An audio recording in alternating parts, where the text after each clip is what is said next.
Good afternoon, everyone, and thank you for allowing Kingston Immigration Partnership the opportunity to share our recent initiative. But first, a little bit about Kingston. Just wanted to set the stage. There it is. Okay. We are a city located between Toronto and Ottawa on the eastern part of Lake Ontario. We were also the first capital city, but Wikipedia could have told you all this. Our tagline is where history and innovation meet, which also doesn't tell you anything about our city. But I can tell you that we are a beautiful city with 3 renowned post-secondary institutions, St. Lawrence College, the Royal Military College, and Queen's University, housed in our community, the best restaurants, and a very warm community that I am very proud to be a part of. Our population hovers around 126,000, of which 14% is comprised of those born outside of Canada. This is as per the last census.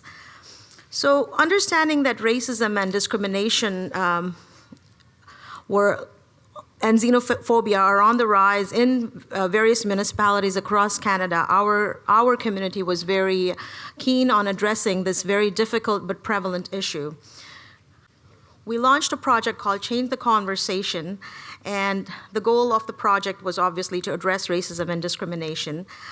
So Kingston Immigration Partnership, along with the other project partners in the community, which are listed here, Kingston Economic Development Corporation, Keys Job Center, the Francophone Immigration Network of Eastern Ontario, and the City of Kingston, took on the project, and it has been really well received in the community. One of the initial campaigns that we did start off with was a hashtag Meet Your Neighbor. We don't really talk about that over here, but we featured portraits of people representing various backgrounds within our community and just encourage people to just get to know one another. A newcomer or someone who's an immigrant doesn't have to be, they could be your teacher, it could be your doctor that you see. We had youth that were portrayed on there, so it was, again, very well received. And following that, we surveyed our community because we felt that there was a need to find out what exactly are people in Kingston experiencing. So, again, I'm not going to reread the slides there. So, we did, we launched the survey in the summer of 2017, and we were hoping to get perhaps 200 or so responses, and boy, did our community speak. Within 3 months, we received more than 600 responses to the Kingston Includes You survey. I'm going to, in the next few slides, share some of the statistics or the highlights of that we, wanted to address that came through in the survey.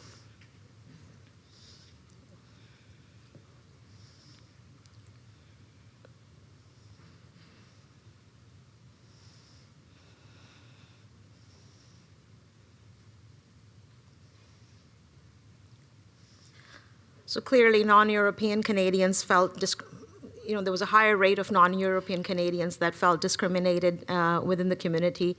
I think that's, nothing new here that I'm sharing. Same goes for the LGBTQ community. And of course, the other was public spaces, libraries, schools, post-secondary institutions, transit. These were areas where people had felt, that they had been they felt racialized.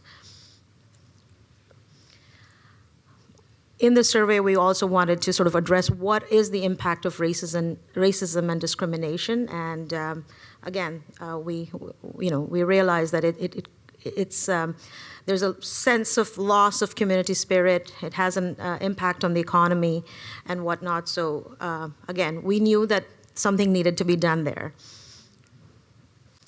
Sharing some of the quotes that also were shared with us through the survey.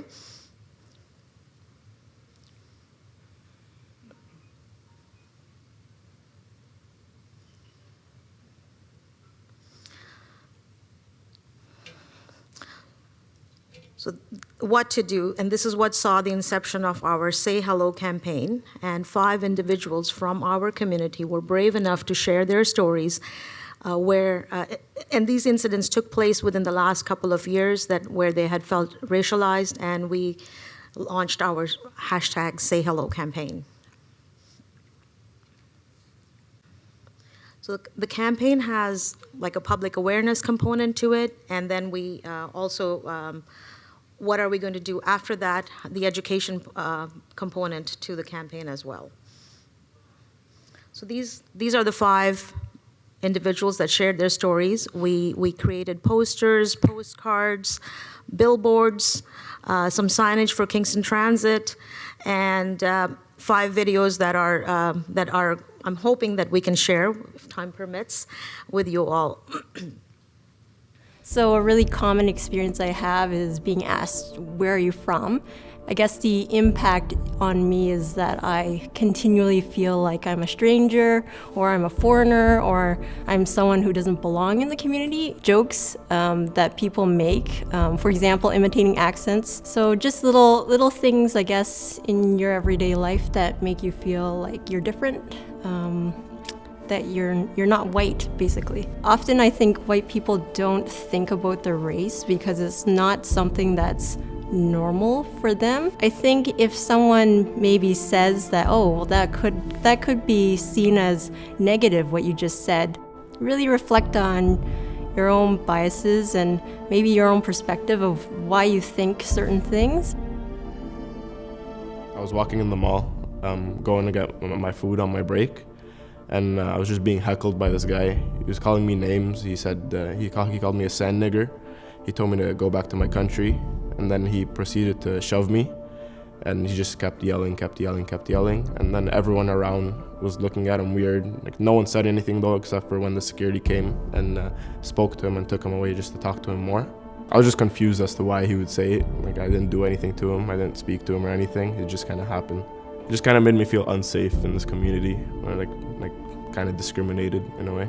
People are like ignorant just because of the like skin color. Like, we're not any different than anyone else.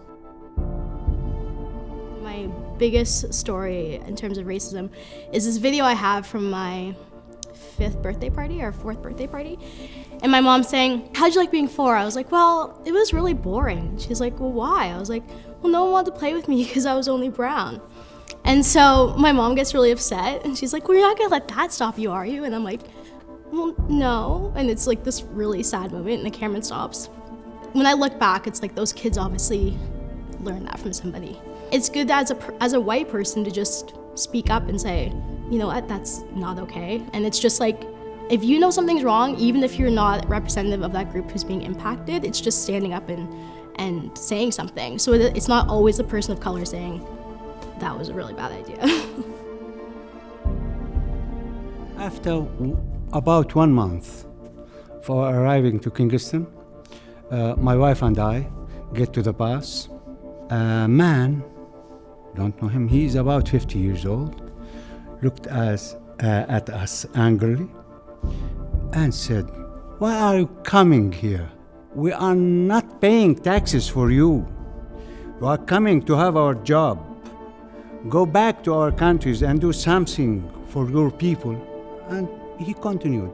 At the very beginning, the first feeling was, oh, I'm stranger. It's not my homeland. When people began to ask the man to stop talking, I feel that all the earth could be a good homeland for all people. I was in this woodshop class, and there was a student who was kind of like giving the teacher a hard time. So me and a friend were like telling him to like calm down and stuff, and that's when he like called me the N-word. I was a bit disappointed because like that's an old thing, and like if someone from the new generation is using it, that means that like people have been passing it down, and I was just a bit heartbroken by that. I don't think the teacher heard it, but he overheard us talking about it. He later like asked us about it, and we went to the principal about it.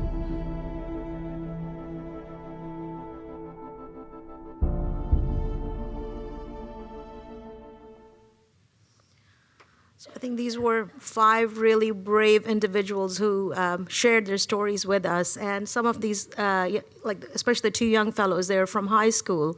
And, for them to have been able to share this and then go back and, be that person on the poster, be that person on the video, I think they definitely all deserve a round of applause.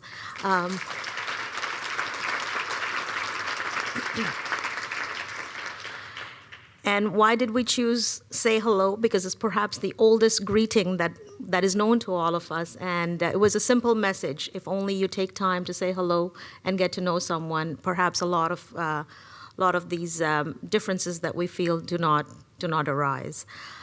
What is next for us is, as I mentioned earlier, the educational opportunities that through this campaign we have been able to go into workplaces with the support of Keys Job Center and offer some cultural competency training, leveraging this, the success of this campaign. It's also the professional internship for newcomers, which is being launched in Kingston right now. So we are using this material to sort of go and educate employers and the public libraries, schools, and whatnot. In fact, after I leave from here on Saturday, we have a human library event that we're hosting in partnership with the library in Kingston. So, a couple of these individuals will be a human book that you can loan along with 10 other people. So we have about 12 people that will be present at the human library, and we're really looking forward to seeing how that goes. So that's it at our end. We're hoping that this, that we can keep this momentum going of raising awareness and education and reducing discrimination. That's it. Thank you.